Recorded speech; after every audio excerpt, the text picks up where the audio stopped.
Hello, everyone. Today I'd like to tell you about one interesting thing.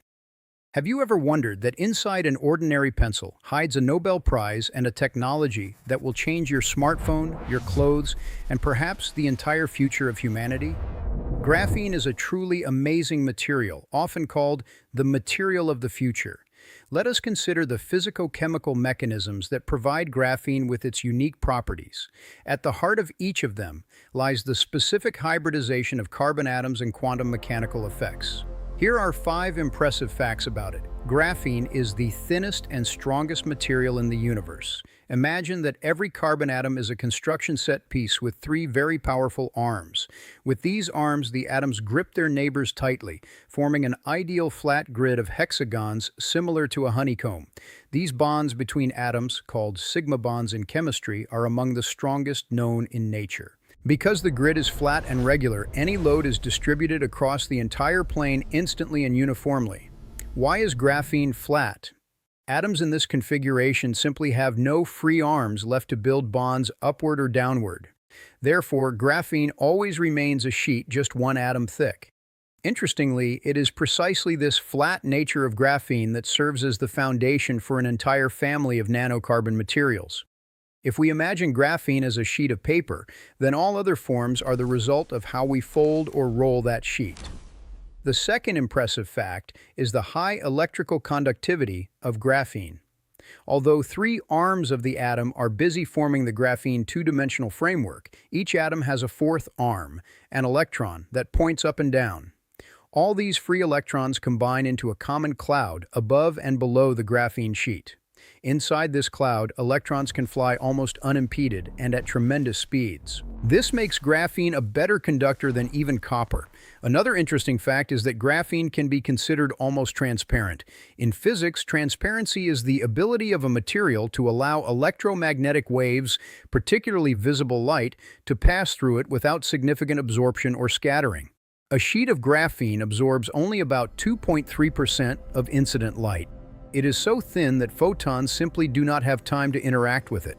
The 4th property in order is the barrier quality of graphene. It creates a paradoxical situation where it is transparent to light but impermeable even to the smallest gas atoms. Graphene acts as an absolute physical barrier, whose dense electronic field at the centers of the hexagonal cells reliably repels any atoms and molecules of gases, including ultra-small helium. However, the material makes a unique exception for hydrogen due to the mechanism of catalytic dissociation on natural surface folds. Upon hitting such lattice defects, a hydrogen molecule breaks into individual atoms and gives up its electron to the general conduction network of graphene, turning into a proton.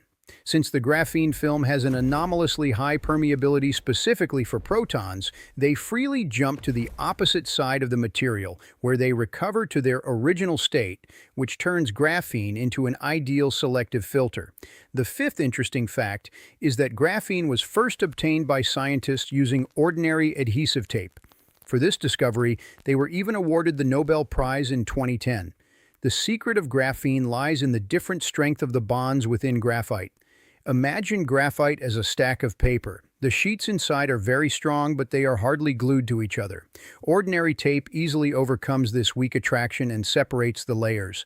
At the same time, the graphene layer itself is so strong that it does not tear, allowing for a pure sheet only 1 atom thick. In addition to classic single-layer graphene, science and industry actively use other configurations of nanocarbon. If we consider graphene as a basic building sheet, it can be packed or modified in various ways. For example, in the form of carbon nanotubes. Imagine that you rolled a sheet of graphene into an ideal seamless cylinder. The atoms are still connected by 3 arms in the plane of the sheet, but now that plane is curved into a circle. The wall of such a tube is still just 1 atom thick. Due to this shape, nanotubes possess incredible tensile strength and can function as superconducting channels for electrons. Another popular material is fullerenes. If a few pentagons are added to the hexagonal grid of graphene, the sheet begins to bend until it closes into a sphere. The most famous is C60, which looks like a soccer ball. The sphere is hollow inside, and its shell is a layer 1 atom thick. Due to their shape, fullerenes can pack other atoms or medicines inside themselves, acting as nanocapsules. Another type of carbon material is carbon nano-onions, CNOs, which we will discuss further. These are structures that most resemble a matryoshka doll. They consist of several fullerenes of different diameters nested inside one another. These are concentric spheres where each individual sphere in this onion is a closed monolayer of carbon. Between the layers, the same weak forces act as in ordinary natural graphite, which is often used as pencil lead. Weak forces hold the layers together, but inside each individual layer is a super strong bond, identical to that in regular single-layer graphene. In conclusion, thanks to its extreme properties, record strength, conductivity, and chemical resistance, graphene finds application in almost all high-tech industries.